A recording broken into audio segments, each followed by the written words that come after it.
설교 제목은 솔로몬의 자만심과 우상숭배입니다. 우리가 영적인 삶을 정직하게 살다 보면 옛 삶의 방식과 패턴은 우리 삶 가운데 가득 차 있는 반면에 새 생명의 은혜는 우리 안에 아주 적다는 것을 발견할 때가 있습니다. 특별히 이렇게 연휴 기간이 길다 보면 우리도 모르는 사이에 하나님과의 친밀한 교제를 위한 말씀 묵상과 기도하는 삶을 방학할 수 있습니다. 그렇게 되다 보면 그동안 나를 무너뜨리게 하는 육적이며 감정적인 삶이 극복되었다라고 생각되었는데 갑자기 이러한 모습들이 우리의 삶 안에 튀어오르게 되는 거죠. 튀어나오게 된다는 거죠. 연휴 기간에 혹시 이런 모습 때문에 어려움을 겪으신 분들은 없습니까? 그 튀어오른 그 옛 성품의 그 모습을 보면서 우리는 실망하고 낙심하게 되는 거죠. 옛날의 모습이 하나도 변화되지 않고 그대로 있다라는 생각을 하게 됩니다. 그러면서 신앙생활에 대한 회의를 하게 되고 낙심해서 좀처럼 빠져나오지 못하게 되는 거죠. 중요한 것은 다시 하나님께 돌아가는 것이 중요하다는 것을 알고는 있어요. 그런데 그렇게 하기 싫은 거죠. 다시 말씀 읽고 기도하면서 하나님 앞에 나아가고 싶지 않은 그런 마음과 한바탕 내면 속에서 영적인 싸움을 하게 되는 것이죠. 중요한 것은 영적인 삶의 원리를 잘 이해하면서 성령님의 도우심을 받아서 마음의 할례를 받아 회개함으로 돌이키면서 이 길을 계속 걸어가는 것이 중요합니다. 포기하지 않고 그 길을 계속 걸어가야 하는 것이죠. 우리 안에 있는 새 생명은 위로 나아가는 것을 갈망하지만 옛 삶이 우리 혼의 더 많은 부분을 차지하기 때문에 우리를 자꾸 아래로 끌어내린다는 거죠. 방심하면 한순간에 무너지는 것을 발견하게 됩니다. 이 상황의 유일한 해결책은 새 생명이 점점 더 성장하고 옛 삶이 줄어들도록 만드는 것입니다. 그 왕도가 없어요. 그렇게 해야 합니다. 그렇게 할 수 있는 길은 우리의 내면에 그리스도의 형상, 속사람이 자라나게 하는 거죠. 옛 성품이 그대로 있는 것에 그냥 막 거기에 휘둘리는 것이 아니라 우리 안에 계속 속사람 안에 내 안에 그리스도가 자꾸 자라도록 하는 겁니다. 그래서 이 타락한 본성이 줄어들도록 그렇게 만들어야 됩니다. 속사람이 자라는 길은 내 안에 그리스도의 형상이 자라는 길은 하나님과의 인격적 교제 안에서 다시 말씀과 기도로 나아가는 길밖에는 없습니다. 다른 방법이 있으면 정말 좋겠는데 없어요. 타락한 본성을 눌러주면서 내 안에 그리스도의 형상이 충만히 자라서 하나님의 길을 걸어가야 하는 겁니다. 그래야 하나님으로부터 이탈되지 않는 형통한 삶을 살 수 있게 됩니다. 무너진 상태에서 무감각, 마비의 증상 속에서 안주하게 되면 우리의 신앙생활이 점점 충격적인 결과를 가져오게 된다는 거죠. 이 무감각과 마비가 그냥 당연한 삶이 막 10년, 20년, 30년이 돼요. 그러면 나도 모르는 상태 속에 충격적인 결과가 우리의 삶 속에 온다는 거예요. 솔로몬 왕은 지금까지 하나님을 사랑하고 경외함으로 하나님으로부터 살아있는 지혜를 받아서 이스라엘의 놀라운 부흥과 번영을 가져왔습니다.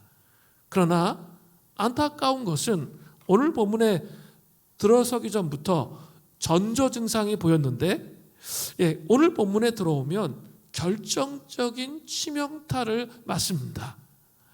하나님의 뜻보다는 자신의 타락한 본성, 옛 성품에 이끌려서 솔로몬이 심각한 자만심과 우상 숭배에 빠져서 오늘 본문에 보면 하나님의 심판을 받는 그런 내용이 나타납니다. 함께 오늘 본문을 살펴보겠습니다. 노년으로 갈수록 솔로몬의 지혜는 흐려지고 혼탁해졌습니다. 그러면서 솔로몬은 자만하는 그 마음이 극대화되었습니다. 자만심은 스스로 만족하는 마음이죠.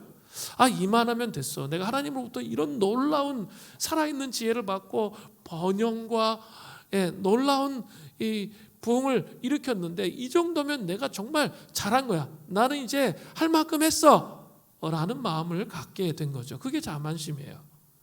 자, 그런 마음이 오늘 본문에 아주 잘 나타나요. 열왕기상 11장 1절부터 2절을 보세요. 솔로몬 왕이 바로의 딸 외에 이방의 많은 여인을 사랑하였으니 곧 모압과 암몬과 에돔과 시돈과 헷 여인이라. 여호와께서 일찍이 이 여러 백성들에 대하여 이스라엘 자손에게 말씀하시기를 너희는 그들과 서로 통혼하지 말라. 그들도 너희와 서로 통혼하게 하지 말라. 그들이 반드시 너희의 마음을 돌려 그들의 신들을 따르게 하리라 하셨으나 솔로몬이 그들을 사랑하였더라. 아주 독특한 구절이 반복되고 있어요. 그거 나중에 좀 보도록 하고, 솔로몬이 아무것도 모르는 철없는 시절에 그 젊은 날에 왕위에 올랐을 때 그는 어떤 마음을 가지고 있었습니까? 열왕기상 3장 3절 전반절에 솔로몬의 마음이 분명히 언급되어 있습니다. 솔로몬이 여호와를 사랑하고 그의 아버지 다윗의 법도를 행하였으나, 솔로몬이 이 젊은 날 왕위에 오르기 전, 왕위에 올라서 아무것도 몰랐을 때는 여호와를 사랑했습니다. 이 사랑하고의 히브리어의 원형은 아헤부라고 하는데 이것은 언약에 충성한 사랑을 말하는 거예요. 언약에 충성해서 온 마음을 다해서 하나님을 사랑한 그 마음을 의미하는 거예요. 하나님께 완전히 순결한 사랑을 어린 시절에는 솔로몬이 드렸다는 거죠. 그런데 오늘 본문에 노년이 되어서 어떻게 되었습니까? 오늘 본문에 열왕기상 11장 1절 2절에 반복되는 구절이 나옵니다. 근데 그게 아주 중요한 구절이에요. 많은 여인을 사랑하였으니 그들이 사랑하였더라. 여기 밑줄을 좀 그어 놓으세요. 이게 되게 중요한 구절입니다. 여기서 사랑하다는 히브리어로 다바크라고 하는데 이것은 끌리다, 집착하다의 의미가 있는 거죠. 순결한 사랑을 한 게 아니라 집착하고 끌리는 사랑을 한 거죠. 이것은 긴밀한 유대 관계 안에서 막 집착적인 애정 관계의 사랑을 말하는 거예요. 완전히 이방 여인에게 푹 빠져 버린 것이죠. 솔로몬은 젊은 날에 정말 하나님을 순결하게 사랑하다가 노년에는 안목의 정욕에 이끌리는 삶을 통해서 하나님이 아니라 이방 여인에게 집착하는 그런 삶을 살았다는 거죠. 두 마음이 있었어요. 서론에 얘기했던 것처럼 새 생명의 삶의 마음이 있었고, 또 한쪽에서는 옛 삶의 방식이 있었는데 이 노년이 되어서 이 안목의 정욕으로 옛 삶의 방식이 충만해졌다는 것이죠.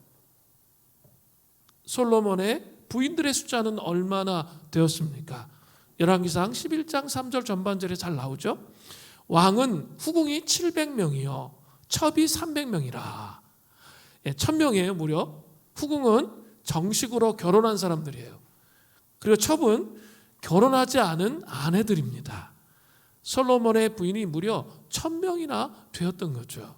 이것은 솔로몬이 외국의 공주들을 거의 쇼핑하듯이 막 쓸어 담았다는 증거를 보여줍니다. 거의 안목의 정욕이 중독의 수준이라는 것을 보여주고 있습니다. 그리고 완전히 이제 솔로몬은 끝장이 난 거죠. 이방 공주들에게 매여 있는 그런 모습이라고 보여지는 거죠. 왜 솔로몬은 이러한 상황까지 치닫게 되었습니까? 좀 생각해 보셔야 할 필요가 있어요. 그래서 순결하게 하나님을 사랑했는데 왜 이렇게까지 타락할 수밖에 없었을까요? 고대 근동에서 왕이 주변 열강의 공주들과 정략적인 결혼을 해서 지위를 강화하고 안정을 깨하는 일은 아주 흔한 일이었어요. 그죠? 강대국 애굽의 공주를 데려와서 결혼하면 솔로몬이 애굽의 사위가 되잖아요. 그러니까 전쟁할 수 없죠. 화평을 유지할 수 있단 말이에요. 평화를 유지할 수 있다는 거죠. 이것은 아주 흔한 일이었습니다. 그러나 이것은 하나님이 주신 방식이 아니라 그 당시 세상의 방식이었다는 거죠. 솔로몬은 이스라엘의 번영과 부흥을 그 당시의 방식으로 또 자신의 방식으로 그것을 만들고자 했다는 거죠. 거기에다가 하나님이 주시는 지혜와 능력이 자신이 있었기 때문에 안목의 정욕에 자기는 안 빠질 것이다. 아무리 결혼 많이 해도 나는 그런 오직 하나님을 위해서 내가 결혼하는 거지. 그래서 이스라엘의 평화와 번영과 안정을 위해서 결혼하는 거지. 그까짓 안목의 정욕에 나는 절대로 빠지지 않을 거야. 그런 확신도 있었다는 거죠. 하나님께서 나의 신앙을 인정해 주셔서 이렇게 복을 받았는데 나의 신앙이 이 정도면 됐지. 딴 사람들은 복을 못 받잖아. 근데 나는 하나님의 사업의 기름 부으심을 통해 엄청난 복을 받았단 말이야. 그러면 이 정도면 내가 신앙생활 잘한 거지. 이런 생각을 가진 거죠. 그러나 솔로몬이 한 가지 간과한 것이 있습니다. 우리 자신의 타락한 본성을 몰라도 너무 몰랐어요. 그죠? 타락한 본성을 너무 몰라도 너무 몰랐어요. 깊은 자만심이 있으면 자기를 기만해요. 그래서 그게 안 보이는 거죠. 정말 이렇게 무서운 거예요. 우리 자신을 알아야 돼요. 타락한 본성이 얼마나 무서운 것인지. 그 자기 기만에 속아서 그것을 몰랐다는 것이죠. 그러나 중요한 것은 이것은 어떠한 것으로도 합리화할 수 없는 하나님의 율법의 말씀을 어긴 것이죠. 열왕기상 11장 2절에 분명하게 하나님께서 일찍이 여러 백성에게 말씀하셨다고 쓰고 있습니다. 또 그것은 모세오경의 신명기서에 아주 정확하게 나타나 있어요. 신명기 7장 3절부터 4절이에요. 또 그들과 혼인하지 말지니 내 딸들을 그들의 아들들에게 주지 말 것이요 그들의 딸도 내 며느리로 삼지 말 것은 그가 내 아들을 유혹하여 그가 여호와를 떠나고 다른 신들을 섬기게 하므로 여호와께서 너희에게 진노하사 갑자기 너희를 멸하실 것임이라. 그렇기 때문에 이방의 공주와 결혼하면 안 되는 거예요. 그들의 우상들이 우리를 무너뜨릴 것이다. 이스라엘을 무너뜨릴 것이다. 율법에 이미 하나님께서 경고하고 말씀하셨음에도 불구하고 자기 합리적인 생각으로 그것을 나름대로 무시하면서 자기의 방식대로 나아갔던 것이죠. 그래서 결국 이방 공주들이 솔로몬을 어떻게 했습니까? 열왕기상 11장 3절 후반절에 이렇게 되어 있죠. 그의 여인들이 왕의 마음을 돌아서게 하였더라. 참 이것처럼 슬픈 마음, 슬픈 구절이 없습니다. 옛삶, 즉 죄된 본성의 삶을 스스로 이길 수 있다고 자만했는데 솔로몬은 결국 반대로 하나님께로부터 돌아서고 말았다는 거죠. 그러나 성경을 또 좀 보세요. 솔로몬은 그렇게 자만심으로 말미암아 타락한 본성에 의해서 옛삶으로 그러나 신약의 사도 바울은 어떠했습니까? 고린도전서 9장 27절에 이런 말씀이 나와요. 내가 내 몸을 쳐 복종하게 하면 내가 날마다 전파한 후에 자신이 도리어 버림을 당할까 두려워함이로다. 사도 바울은 사명을 완수하는 데 방해가 되지 않도록 자신의 몸을 쳐서 복종하는 그런 훈련을 했다는 거죠. 그의 사명은 성령의 능력으로 완성돼요. 그죠? 이쯤 되면 사도 바울이 많은 열매를 맺었어요. 그죠? 하나님 나라에 전도해서 많은 열매를 맺은 상태입니다. 분명히 사도 바울의 사명은 성령의 능력으로 이행되고 완성됩니다. 그러나 육신이 훈련되어 있지 않은 그 과정이 방해받을 수 있다는 거죠. 육신이 옛삶이 깨트려지고 무너뜨려지지 않으면 그것이 방해하는 거죠. 우리는 같은 장 고린도전서 9장 24절부터 27절을 보면 사도 바울이 자기 몸을 쳐서 복종하기 위해서 어떻게 살았는지, 어떤 영적 훈련을 하기를 원했는지, 그런 것들이 언급되고 있습니다. 고린도전서 9장 24절부터 27절입니다. 운동장에서 다름질하는 자들이 다 달릴지라도 오직 상을 받는 사람은 한 사람인 줄을 너희가 알지 못하느냐. 너희도 상을 받도록 이와 같이 다름질하라. 이기기를 다투는 자마다 모든 일에 절제하나니 그들은 썩을 승리자의 관을 얻고자 하되 우리는 썩지 아니할 것을 얻고자 하노라. 그러므로 나는 다름질하기를 향방 없는 것 같이 아니하고 싸우기를 허공을 치는 것 같이 아니하며 내가 내 몸을 쳐 복종하게 하면, 그죠? 육신을 쳐서 복종한다는 거예요. 내가 남에게 전파된 후에 자신이 도리어 버림을 당할까? 그죠? 솔로몬처럼 그런 위대한 일들을 해놓고 버림을 받을까 봐 두려워함이로다라고 말하고 있습니다. 사도 바울은 여기에서 끊임없는 영적 훈련의 중요성에 대해서 강조하고 있습니다. 그는 영적 훈련을 육체적 운동에 비유하고 있죠. 바울 시대 가장 흔한 운동은 뭐였을까요? 달리기였죠. 그렇기 때문에 그 비유를 사용하는 겁니다. 선수가 훈련을 중단하면 어떻게 되죠? 그러면 근육이 없어지잖아요. 뭐 0.001초를 막 다루는 뭐 여러 가지 막 미세한 운동들은 누가 얼마큼 많은 훈련을 해서 그 반복해서 그 훈련이 자기 몸에 배어 있느냐에 따라서 승패가 판가름 나잖아요. 그런데 그 운동을 중단해 버려요.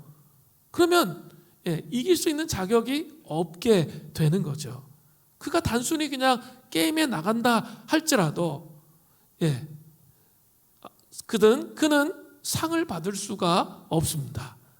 마찬가지로 우리의 영적 여정에 있어도 우리는 경주를 하고 있고 시드는 꽃으로 만든 면류관이 아니라 하늘의 면류관을 받는 것을 목표로 경주합니다. 한번 잘 생각해 보세요. 땅의 면류관을 얻고자 운동하는 선수들 어떻게 해요? 담배도 안 피워요. 술도 안 먹어요. 완전히 운동에만 집중하고 몰두하잖아요. 그죠? 그래서 땅에서 올림픽에서 1등 뭐 이런 영광을 얻는 거죠. 그것은 썩어질 면류관이라는 거예요. 그런데도 그렇게 매우 엄격하게 훈련하는데 하물며 우리는 하늘의 면류관을 얻기 위해서 얼마나 우리 자신을 더 많이 훈련해야 할까요? 생각해 보셔야 할 말씀이에요. 우리는 훈련과 연습을 중단해서는 안 됩니다. 그렇지 않으면 자격을 잃어 상을 받을 수 없게 되는 거죠. 사도 바울은 자신이 버림당하지 않기 위해 자신의 몸을 쳐 복종한다고 했습니다. 우리의 몸을 복종시키고 있습니까? 우리는 자신에게 솔직해야 돼요. 내일부터 정신 차리고 새벽 기도해야지. 말씀 묵상하고 기도해야지. 우리는 그렇게 생각해요. 그 중요성을 알고 있단 말이죠. 알고 있는데 막상 그 다음 날이 되면 그렇게 하지 않습니다. 이것은 우리의 몸이 훈련되어 있지 않거나 그 몸이 복종되어 있지 않기 때문에 그런 거예요. 경건에 이르기 위해서 우리의 몸을 깨트리고 훈련시키고 복종시키는 게 너무나 중요하다는 것을 사도 바울은 계속 말하고 있습니다. 이제 우리 연휴 기간, 아주 긴 연휴 기간이 지났어요. 그리고 우리 안에 여러 가지 증상들이 나타났을 거야 아마. 저 자신도 그렇고, 이건 죄대 본성을 갖고 있는 인간들은 쉴 때는 쉬고 싶잖아요. 근데 그 쉬는 게 아니라 그 마음에서부터 이제 뭐가 올라와요? 타락한 본성이 올라와서 우리를 실망시키잖아요. 갈등이 일어나게 하고 어렵게 하고 이런 일들이 일어나잖아요. 그죠? 그런 그 원인이 무엇이겠습니까? 그동안 지난 한 2년 동안 우리 꾸준히 훈련했죠. 힘들고 어려워도 훈련했기 때문에 그 말씀이 그 타락함을 눌러줬던 거예요. 그러니까 삶을 잘 살아갈 수 있었던 거죠. 그런데 그 말씀을 훈련하고 기도하는 훈련을 멈췄단 말이에요. 그러면 어떨까요? 당연한 거죠. 내 안에 그 타락한 본성들이 올라와서 갑자기 한 2년 만에 한번 혈기를 부린 것 같아. 이런 내용들이 오는 거죠. 갑자기 내 본성대로 사는 그 모습이 오는 거죠. 저는 성도 여러분, 경건에 이르는 연습을 하셔야 돼요. 훈련을 멈추어서는 안 되는 거죠. 사실 이 멈춤을 통해서 깨달아야 돼요. 아, 그렇구나. 주님이 안 계시면 난 이런 정도의 수준의 사람이구나. 여러분 그런 거 느끼세요? 저는 그런 거 느낍니다. 아, 내가 말씀 묵상을 제대로 안 하고 기도 안 하고 주님과 함께 하지 않으면 난 요 정도밖에 안 되더라고요. 아주 초라하고 별 볼 일 없어요. 그러니까 낙심하잖아요. 낙심할 필요가 없어요. 낙심할 필요가 없이 다시 경건에 이르는 훈련을 하셔야죠. 그러면서 다시 주님 앞에 서셔야 된다는 거죠. 연휴기가 끝나고 하나님이 그런 마음을 주셔서 특별 새벽 기도회를 하는 거예요. 우리 10월 20일부터 31일까지 특별 새벽 기도회를 하게 됩니다. 새벽을 깨우며 다시 그 십자가의 그 비밀과 부활의 영광이 무엇인지 우리 안에 새겨지고 새로워져야 이 싸움에서 새 생명이 우리의 삶을 장악하는 그런 삶이 된다는 사실, 내 안에 그리스도의 형상이 세워진다는 이 사실을 여러분 기억하시기를 바랍니다. 함께 새벽을 깨우며 다시 우리의 타락한 이 본성, 육신의 정욕대로 살려고 하는 본성을 깨뜨리고 경건에 이르는 연습을 하시기를 바라요. 그리고 이제 2주 후에 부흥사경회가 있습니다. 잘된 게 우리 이춘태 목사님이 11월 달부터 이렇게 안식월이거든요. 그래가지고 토요일에 굳이 2번씩이나 해주시겠다고. 그래가지고 저녁에는 결혼식이 있어서 가야 되는데 2번씩이나 해주시겠다고, 주일날도 2번씩이나 해주시겠다고 해서 이렇게 하나의 스토리가 만들어졌어요. 이렇게 5주 5번의 설교를 통해서 정말 동행과 부흥으로 나아가는 믿음의 사람들의 삶이 무엇인지 함께 나누면서 하나님 앞에 세워지시는 은혜가 있기를 간절히 바랍니다. 두 번째, 솔로몬의 우상숭배를 보겠어요. 솔로몬은 이방 공주들의 영향으로 마음이 돌아선 후에 심각한 우상숭배에 빠집니다. 먼저 솔로몬의 우상숭배가 어떻게 진행되었는지 오늘 본문에 나와요. 열왕기상 11장 4절 전반절을 보세요. 솔로몬이 나이가 많을 때 그의 여인들이 그의 마음을 돌려 다른 신들을 따르게 하였으므로. 또 열왕기상 11장 5절을 보세요. 이는 시돈 사람의 여신 아스다롯을 따르고 암몬 사람의 가증한 밀곰을 따름이라. 열왕기상 11장 7절 8절을 보세요. 모압의 가증한 그모스를 위하여 예루살렘 앞산에 산당을 지었고 또 암몬 자손의 가증한 몰록을 위하여 그와 같이 하였으며 산당을 지었대. 예루살렘 앞에. 또 그가 또 그의 이방 여인들을 위하여 다 그와 같이 한지라. 그들이 자기 신들에게 분향하며 제사하였더라. 많은 학자들은 솔로몬이 왕비들의 이방신 숭배를 허용한 것이지 자신이 직접 우상을 섬긴 것은 아니라고 그렇게 말합니다. 그러나 솔로몬 왕이 예루살렘 성에 이방 왕비들에게 예루살렘 성에서 이방 왕비들에게 꼬임을 받아서 우상 숭배를 허용한 산당을 짓고 그것을 섬기게 한 것은 신정 왕국의 최고 통치자인 왕으로서 결코 해서는 안 되는 일이었습니다.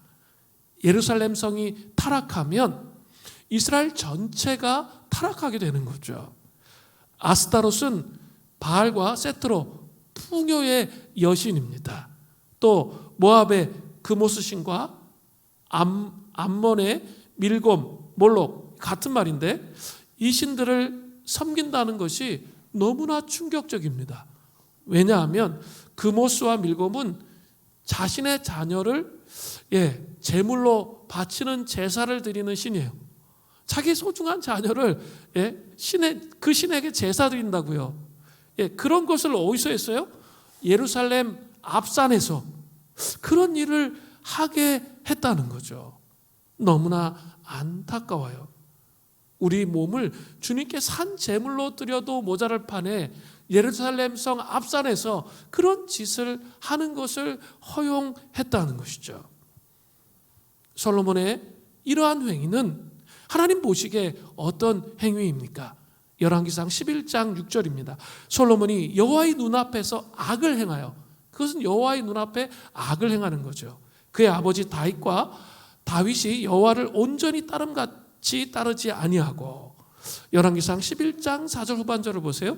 왕의 마음이 그의 아버지 다윗의 마음과 같지 아니하며 그의 하나님 여호와 앞에 온전하지 못하였으니, 하나님은 솔로몬 왕이 여호와의 눈앞에 악을 행했다고 말씀하시면서 그의 아버지 다윗의 마음과 같이 온전하지 못했다라고 평가하십니다. 잘 생각해 보세요. 다윗 왕이 온전했습니까? 아니에요. 그는 자기 부하 우리야 장군의 아내 밧세바를 취함으로 간음죄를 범해요. 그리고 그것으로 인해 나단 선지자에게 엄청난 책망을 받잖아요. 또 다윗은 자기의 세력을 과시하기 위해서 인구조사를 했죠. 그래서 하나님으로부터 엄청난 징계를 받았어요. 3일 동안 온역이 온 땅을 뒤덮는 그런 충격적인 징계를 받았던 그런 사람이에요. 그러나 다윗에게는 아주 중요한 것이 있습니다. 이게 되게 중요한 단서예요. 그는 하나님이 경고하실 때 온 마음을 다해서 회개하고 돌이켰다는 거예요. 이게 중요해요. 하나님이 경고하실 때 온 마음을 다해서 회개하고 돌이켰습니다. 또한 다윗은 우상 숭배한 적은 없어요. 솔로몬처럼 우상 숭배했던 적은 결코 없었습니다.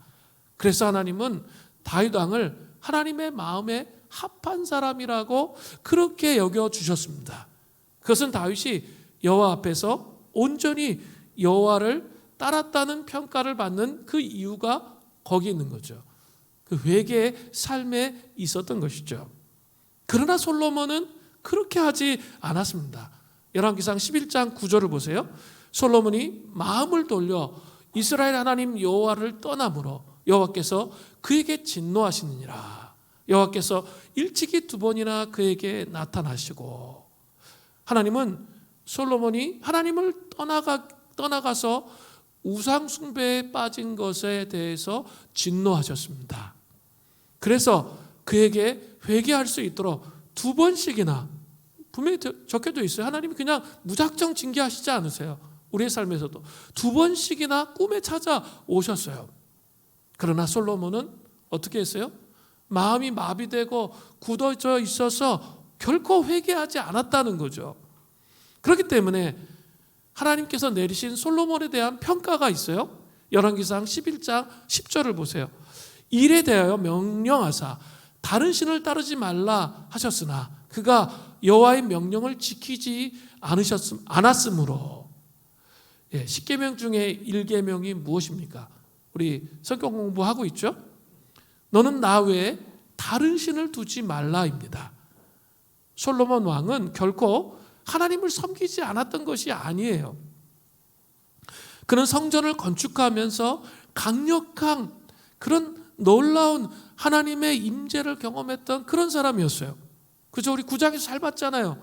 얼마나 강력한 하나님의 임재를 솔로몬이 경험했는지. 그는 결코 하나님을 버리지 않았습니다. 그러나 혼합주의적인 태도로 하나님도 좋고 다른 신도 좋다고 하면서 다른 신을 허용한 것이 문제가 되는 것이죠.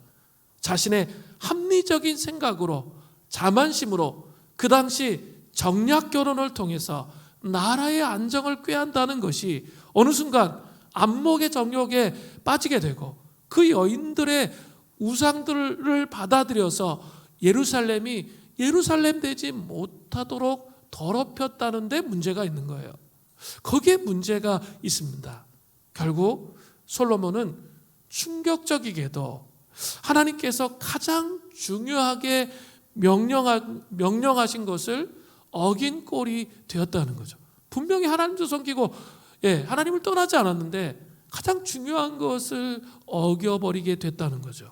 그 10계명의 1계명을 어긴 거예요. 솔로몬 왕은 하나님의 임재를 경험하고 놀라운 하나님의 지혜를 경험한 그런 사람이었지만, 안타까운 것은 뭘까요? 하나님이 어떤 분이신지 잘 몰랐어. 분명히 하나님의 임재가 있었고 살아있는 하나님 지혜가 있었어요. 그런데 하나님이 어떤 분인지 잘 몰랐다는 거죠. 그 1계명을 범하면 그 모든 계명을 범한 것과 마찬가지로 가장 심각한 상태가 된다는 것, 그것은 몰랐다는 것이죠. 우리도 우리의 삶을 통해서 하나님을 알아가게 되지만 우리도 하나님을 잘 모를 수가 있습니다. 특별히 이 삼위일체 하나님에 대해서 어떤 분인지 제대로 알지 못할 때가 있습니다. 그렇게 되면 우리는 우리 생각 속에 갇히게 되고 솔로몬과 같은 우를 범할 수 있습니다. 삼위일체 하나님의 각 위격에 대해서 제대로 알아야 할 필요가 있습니다. 초대교회의 가르침의 말씀을 좀 살펴보려고 해요. 특별히 제가 이번 연휴 기간에 초대교회 연구하면서 이 부분에 대해서 그냥 옛날에는 스쳐 지나가듯이 다 알고 있었던 내용인데 그게 너무 강렬하게 제 마음속에 다가오는 거예요. 그것들 좀 나누려고 해요. 자, 이 삼일체 하나님의 그 위격에 대해서 제대로 알아야 할 필요가 있다고 제가 말씀을 드렸어요. 성경은 성령님께서 우리를 아들께로 인도하시고, 그래서 성령님은 예수님께로 우리를 인도하신다는 거예요. 그리고 아들이, 예수님이 우리를 아버지께로 인도하신다고 말씀하세요. 이거 되게 중요한 구절이었더라고요. 잘 몰랐었는데 이거 얼마나 중요한지를 제가 이번에 깊게 알게 되었어요. 자, 요한복음 16장 14절에 보면 이렇게 돼 있어요. 그가, 성령님이에요, 내 영광, 예수님의 영광을 말해요, 나타내리니 내 것을 가지고 너희에게 알리시겠습니다. 성령님은 우리를 아들께로 인도하시는 거죠. 또 요한복음 14장 6절을 보세요. 예수께서 이르시되 내가 곧 길이요 진리요 생명이니 나로 말미암지 않고는 아버지께로 올 자가 없느니라. 예수님은 성부 하나님, 아버지께로 우리를 이끌어 가신다는 거죠. 이것은 삼위일체의 각 위격과 실제적인 교제 안으로 들어가는 데 있어서 대단히 중요한 의미를 가지고 있습니다. 먼저 성령님께서 우리를 아들께로 인도하는 것을 좀 살펴보려고 해요. 성령님이 우리를 예수님께로 인도한다는 거예요. 고린도전서 12장 3절을 보세요. 그러므로 내가 너에게 알리노니 하나님의 영, 성령님이죠, 하나님의 영으로 말하는 자는 누군지 예수를 저주할 자라 하지 아니하고, 또 성령으로 아니하고는 누구든지 예수를 주시라 할 수 없느니라. 여기서 분명한 것은 성령님께서는 우리 안에서 예수 그리스도가 주되심, 로드십, 주되심을 계시해 주신다는 거죠. 우리 성령님을 제대로 알면 예수님께서 내 인생의 주인이시고 이 교회의 주인이시고 온 땅의 주인이신 것, 그것을 알게 하신다는 거예요. 성령님이 우리 안에 들어오시면 가장 먼저 하시는 일이 그거예요. 그죠? 은사도 주시고 능력도 주시고 우리의 삶을 인도해 가시기도 해요. 그러나 그게 먼저가 아니라는 거예요. 성령님은, 우리가 성령님을 제대로 알면 우리를 예수님께로 인도하시는데, 예수님이 이 땅의 주인이신 것을 알게 하신다는 거죠. 또한 성령님께서는 아버지와 아들을 통해 우리가 아버지의 자녀됨을 계시해 주세요. 산십이라고 그러죠. 더 산십. 예, 우리가 아버지의 자녀됨을 계시해 주신다는 거죠. 갈라디아서 4장 6절부터 7절을 보세요. 너희가 아들이므로 하나님이 그 아들의 영을, 성령님이죠, 우리 마음 가운데 보내사 아빠 아버지라 부르게 하셨느니라. 그러므로 내가 이후에는 종이 아니요 아들이니 아들이면 하나님으로 말미암아 유업을 받을 자니라. 성령님은 그죠? 우리가 하나님의 자녀인 것을 알게 하신다는 거죠. 아버지의 자녀된 것을 알게 하시는 그런 일들을 하신다는 거죠. 자, 이게 첫 번째 성령님의 역할이었어요. 두 번째로, 그러면 아들이신 예수님의 역할은 뭘까요? 예수님은 우리를 아버지께로 인도하신다는 거예요. 아버지께로 인도하십니다. 마태복음 11장 27절. 제가 얘기하는 게 어려워요? 괜찮으세요? 예. 마태복음 11장 27절에 내 아버지께서 모든 것을 내게 주셨으니 아버지 외에는 아들을 아는 자가 없고, 자 보세요. 아버지 외에는 아들을 아는 자가 없어요. 그리고 아들과 또 아들의 소원대로 계시받은 자, 예수님의 제자들이죠, 외에는 아버지를 아는 자가 없느니라. 아버지가 어떤 분이신지 예수님과 예수님으로 말미암아 계시받은 자, 예수님의 제자들 외에는 아버지가 어떤 분이신지 제대로 알지 못하는 거예요. 그리고 요한복음 14장 6절에 또 나오죠. 예수께서 이르시되 내가 곧 길이요 진리요 생명이니 나로 말미암지 않고는 아버지께로 올 자가 없느니라. 예수님이 아니면 아버지가 어떤 분이신지, 아버지가 우리 인생을 어떻게 책임져 주고 계신지 전혀 모른다는 거예요. 예수님을 알게 되면, 예수님을 깊이 알게 되면 아버지가 진짜 우리의 삶을 책임져 주신다는 걸 안다는 거예요. 그러니까 염려하거나 두려워할 필요가 없게 되는 거죠. 예수님이 어떤 분이신지를 알아야지 우리의 삶을 아버지께서 책임져 주시는 것을 깊이 경험할 수 있게 되는 겁니다. 자, 그렇다면 한 가지 더 생각해 보아야 할 것이 있습니다. 성령님이 우리를 아들께로 인도하시고 아들께서는 우리를 아버지께로 인도하신다면 중요한 게 있죠. 시작을 잘해야 되잖아. 누가 우리를 성령님께로 인도하실까요? 누가 우리를 성령님께로 인도하실까요? 성령님께로 인도함을 받아야 성령님은 우리를 아들께로, 아들은 아버지께로 하면서 그분들의 속성과 특성을 정확하게 이해하고 깊이 주님을 만나고 인격적으로 교제할 수 있게 되는 건데, 성령님께로 누가 인도하냐는 거죠. 초대교회 교부들은 이와 관련돼서 아주 유명한 표현을 썼습니다. 성령님은 기도이십니다. 이거 아주 심오한 말이에요. 성령님은 기도이십니다. 이것은 단지 현대인들처럼 기도만 하는 것을 의미하는 게 아니고요. 초대교회 성도들은 항상 말씀과 함께 기도하는 것을 의미하는 거죠. 말씀과 기도의 시간을 규칙적으로 가지면서 삶을 살아가면 말씀과 기도를 통해서 성령님께서 우리에게 가까이 다가오신다는 거예요. 그리고 우리에게 무엇보다도 성령님께서 말씀과 기도의 삶을 살면 놀라운 영적인 통찰력을 열어주셔서 예수님을 알게 하신다는 거죠. 자, 초대교회에서 되게 중요하게 생각하는 게 뭐예요? 신비라는 단어, 미스테리온. 뭡니까? 그냥 신비만 딱 얘기하면 신비주의자가 되는 거고, 초대교회에서 얘기한 신비는 뭐예요? 복음에 대한 신비죠. 그 예수님에 대한 신비예요. 그러니까 성육신하신 예수님, 그리고 십자가에 죽으신 예수님, 부활하신 예수님, 이 감추어져 있던 것들이 드러나는 것을 의미하는 거죠. 한번 잘 생각해 보세요. 예수님의 죽으심, 부활, 제가 정말 52주 동안 매번 얘기했어요. 그리고 또 금요신학 기도까지 오면 합치면 한 100번이 넘어요. 거기다가 혼자 여러분 성경 읽으면 한 1년에 한 300번, 1000번 더 들을걸? 십자가에 대해서 1000번은 더 들어요. 그거는 그냥 그건 거예요. 그게 있죠. 머리에서 한 성령님의 조명하심을 통해 이게 가슴으로 다가오기 시작하는 때가 있어요. 신앙생활을 하면 반드시 이게 있어요. 십자가 이런 건데 몰랐어. 제가 삼위일체 하나님이 이런 분이신데 정말 몰랐구나. 제가 성경을 읽을 때 이 구절들을 안 봤겠어요? 수없이 봤죠. 그때는 별로 감동이 안 됐어. 근데 이번에 이렇게 읽는데 감동이 되는 거예요. 그렇구나. 이 삼위일체 하나님 정말 위대하신 분이시구나. 이런 것들이 머릿속에 막 들어오고 가슴으로 들어오면서 감동이 되는 거죠. 연휴 기간에. 그게 정말 감동이 되더라고요. 나의 삶을 정말 기꺼이 의탁할 수 있겠구나. 그런 하나님이시구나. 삼위일체 하나님이시구나. 이게 깨달아지는 거예요.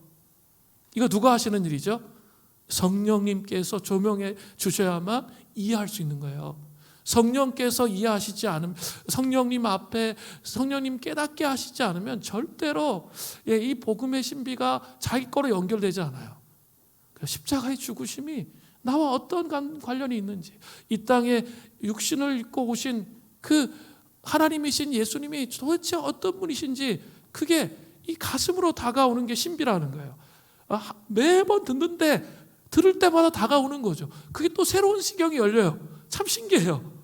성경 계속 읽다 보면 자꾸 이런 새로운 지경들이 열리게 돼요. 그러면서 예수님을 제대로 알게 되고, 하나님이 어떤 분이신지 제대로 알게 되고, 성령님을 제대로 알게 되는 거죠. 그렇게 될 때 우리의 왜곡된 생각에서 벗어나는 거죠. 자기 방식대로 살아온 거, 아까 합리적인 이 세상의 그 방식을 따라 살아가는 삶을 버릴 수 있게 되는 거죠. 그분은 위대하신 분이고 그분의 신비가 너무나 놀랍기 때문에, 이 복음의 신비가 우리를 압도하기 때문에 그것을 내려놓을 수 있게 되는 거죠. 그리고 하나님 방식대로 하나님을 섬기는 삶을 살아갈 수 있게 되는 거죠. 이게 먼저예요. 이 삼위일체의 신비와 복음의 깊은 신비를 이해하는 게 먼저입니다. 이게 안 되고 맨날 우리의 삶의 문이 열리는 거, 이것만 기도하다 보면 어때요? 신앙생활이 기복적으로 변하게 돼요. 그죠? 이 깊은 경험이 있어야 하나님께서 이런 이 복음의 신비로 나의 삶을 하나님께서 이렇게 열어가시는구나, 이렇게 열어가시는구나, 이렇게 열어가시는구나가 있어야 균형 잡히게 된다는 거죠. 하나님의 방식을 이해하고 성경에서 말씀하신 하나님이 어떤 분이신지 알게 되는 거죠. 분명해요. 성령님은 우리에게 능력을 주세요. 그리고 은사도 주시고, 성경의 메시지예요. 은사도 주시고 우리의 삶을 이끄세요, 이끄시지 않으세요? 이끄세요. 그러나 그거에만 집중되어 있으면 이 복음의 신비 속에서 그렇게 우리의 삶이 인도함을 받는 거거든요. 이걸 모를 수 있다는 거예요. 이게 두 가지가 균형이 잡혀야 되는 거죠. 이렇게 될 때만 솔로몬의 모습으로 살지 않을 수 있게 되는 거예요. 솔로몬은 아까 분명히 말씀드렸어요. 수련회 가서 온갖 거 다 경험해서 방언도 경험하고 병 고치고 귀신을 쫓아주고 뭐 다 했단 말이에요. 그런 강력한 기름 부으심을 경험했다 할지라도 하나님의 놀라운 또 지혜가 있었어요. 삶에 그런 것들을 받았다 할지라도 그는 우상 숭배의 삶을 살잖아요. 그죠? 하나님을 섬기는 게 아니라 우상 숭배의 삶을 살았습니다. 사랑하는 성도 여러분, 이거 잘 생각하셔야 돼요. 정말 이 말씀을 통해서 그 삼위일체 하나님 십자가의 복음의 신비, 부활, 이것이 정말 나의 것이 날마다 될 때, 처음부터 끝까지 처음에만 순결하게 하나님을 살아가고 끝나는 게 아니라 늙어 죽을 때까지 정말 이 삼위일체 하나님의 그 신비가 너무나 광활하고 넓어요. 우리의 머리로 다 이해할 수가 없어요. 우리가 죽는 그날까지 아무리 연구한다 할지라도 하면 할수록 더 모르겠어요. 그만큼 넓거든요. 그분을 이렇게 알아가게 될 때 일관된 신앙생활을 하게 되는 거죠. 깊이에 대한 도전입니다. 우리의 삶의 깊이가 변화되어야 할 필요가 있습니다. 자, 이제 이렇게 하나님으로부터 마음이 떠나 악행의 삶을 돌이키지 아니한 솔로몬은 어떻게 됩니까? 이게 중요하죠. 오늘 본문의 결론이에요. 솔로몬에 대한 결론입니다. 하나님의 심판이 임했습니다. 사실 오늘 본문의 뒷내용 열왕기상 11장 14절부터 40절까지는 강해 설교를 하지 않을 거예요. 그러나 거기에는 하나님의 심판이 나타나 있어요. 하나님께서 솔로몬 위에 덮으신 은혜를 거둬 버리니까 그동안 잠잠했던 대적들이 일어납니다. 에돔 사람 하닷과 르손이에요.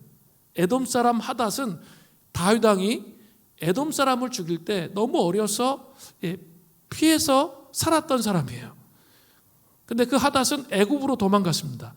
그런데 애굽 왕에게 은총을 입어서 그곳에서 자식을 잘 낳고 호의호식하고 잘 살았습니다. 호의를 입었어요. 대적이 되지 않도록. 솔로몬이 적어도 하나님의 은혜와 은총 안에 있었을 때는 거기서 이렇게 잘 대우받고 잘 살았다는 거예요. 그런데 그가 아무 부족함이 없었는데 고국으로 돌아와서 절묘하게 그때 솔로몬의 왕의 그 대적이 되었다는 거죠. 그게 그 내용이에요. 절묘하게 우상숭배 속에 빠져서 맛이 간 솔로몬의 대적이 그렇게 번영과 부흥으로 나갔던 이스라엘에 갑자기 대적이 일어나는 거예요. 그래서 그 대적이 되어서 이스라엘을 못 살게 하기 시작한다는 거죠. 또 르손이라는 사람도 일어났어요. 그는 북쪽에서 일어나서 솔로몬을 대적했습니다. 참 이거 무서운 건데 하나님의 심판이 임하면 희한하게 우연이 필연됩니다. 그리고 그런 일들이 계속 반복돼요. 나의 삶에 뭔가 이렇게 지금 뭔가 이렇게 닫혀지고 열려지지 않고 반복적인 어려움들이 있죠. 그럼 어떻게 해야 돼요? 심판하면 막 무서워하지 말고 중요한 것은 뭐예요? 심판은 어떻게 하죠? 하나님의 진노가 임하면 어떻게 해야 된다고요? 빨리 돌이키면 돼요. 회개하고. 그러려면 어떻게 해야 돼요? 기도의 자리에 앉아서 말씀을 묵상하면서 성령의 조명하심을 구해야죠. 하나님 도대체 무엇이 문제입니까? 여러분 그런 기도 하세요? 아니면 그냥 막 불안하고 염려하고 근심하고 그 속에 막 갇혀가지고 어떻게 할까? 그건 아무 소용이 없어요. 그 시간만 길어질 뿐이에요. 그것이 아니라 성령님 조명해 주세요. 주님 도대체 내 삶에 이 매듭에 도대체 뭐가 문제입니까? 저희가 알아야 뭘 돌이키든가 회개하든가 하잖아요. 주님 제 마음이 마비되어 있어요. 이 죄로 인해서 자기 기만으로 인해서 내가 마비되어 있는데 그거 정말 나쁜 기도 아니에요. 좋은 기도예요. 기도하는 거죠. 하나님 내가 정말 하나님 나라를 위해서 살려고 정말 내가 재정의 주대심도 인정하고 그렇게 헌금도 하고 씨름도 하고 있는데 도대체 왜 저한테 이렇게 재정이 막히고 이런 어려움이 옵니까? 이렇게 물으셔야 돼요. 그건 따지는 게 아니에요. 그렇게 물으셔야 돼요. 그냥 가만히 있으면 안 돼요. 제가 안타까운 거는 지금 모든 게 다 막혀 있는데 가만히 있는 분들이 너무 많아. 그러면 아무 문제도 해결되지 않습니다. 물으면 하나님이 알려주세요. 뭐가 잘못이었는지, 뭐가 매듭의 문제였는지. 지금은 자기 감정에 막 충실해가지고 내가 잘못한 거 하나도 없는 것 같아. 그런데 자꾸 그렇게 묻다 보면 하나님이 알려주세요. 이게 잘못이구나. 이게 영적으로 조명하심이죠. 성령께서 조명하시는 거죠.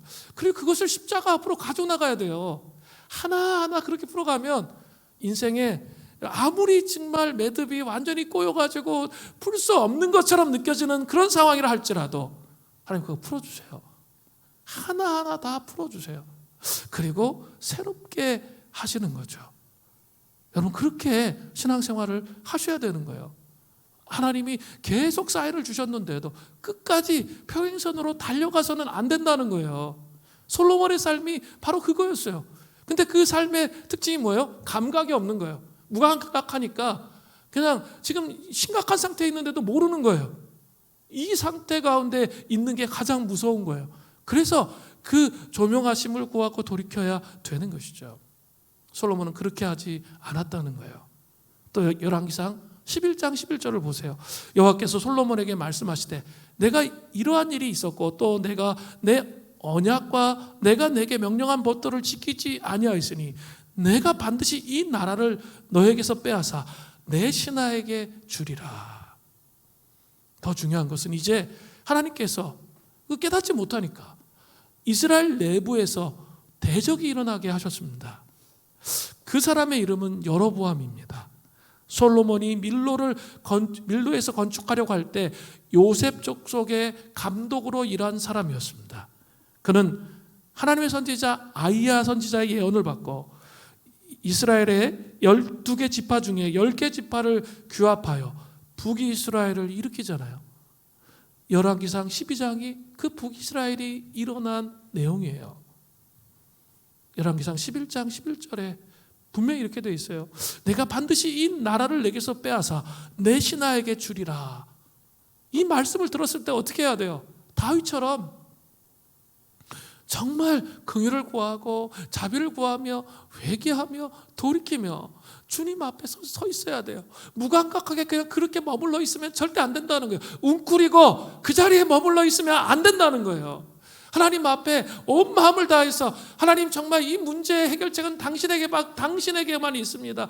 저의 인생의 이 공허하고 절망스러운 매듭을 풀 수 있는 분은 오직 하나님 한 분이십니다.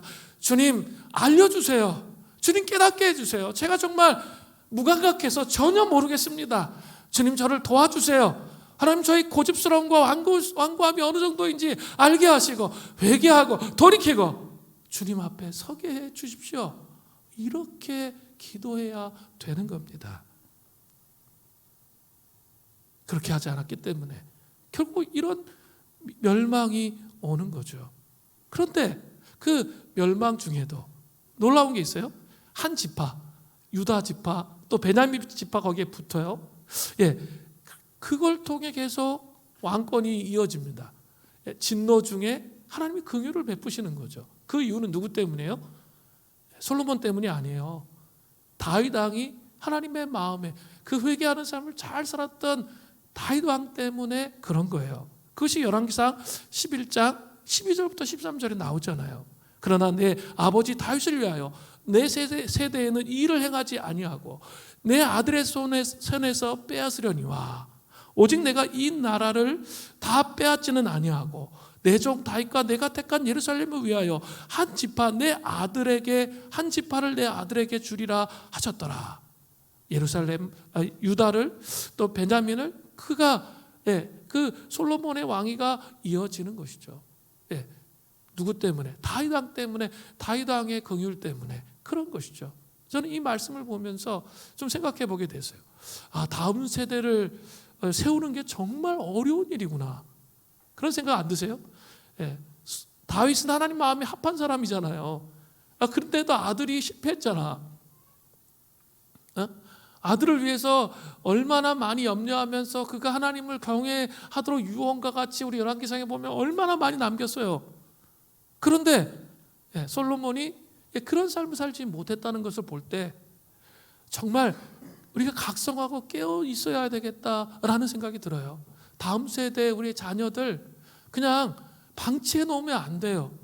그들이 정말 예수님을 알 수 있도록 가정에서 일단은 모범을 보이셔야 되고, 두 번째는 교회에 출석해서 교회에서 믿음의 사람들과 함께 있으면서 신앙이 자라도록 해야 돼요. 우리가 남겨줄 수 있는 마지막 유언이 뭐겠어요? 정말 하나님을 제대로 경험하고 하나님을 알 수 있도록 하는 그런 일이, 그런 것들을, 그런 삶을 살아가도록 우리가 그렇게 얘기해야 되지 않겠어요? 우리 세대가 일관되게 그 삶을 통해, 살아감을 통해 우리 다음 세대 아이들이 정말 신앙을 버리지 않고 끝까지 그 삶을 살아갈 수 있도록 이렇게 씨름하는 그런 은혜가 우리에게 정말 있기를 바랍니다. 오늘 솔로몬의 찬양팀 나오세요. 자만심과 우상숭배라는 제목으로 말씀을 드렸습니다. 우리 안에 이 자만심과 우상숭배들을 깨뜨리면서 다시 여호와께로 돌아가서 다시 회복하고 새로워지는 그런 은혜가 있기를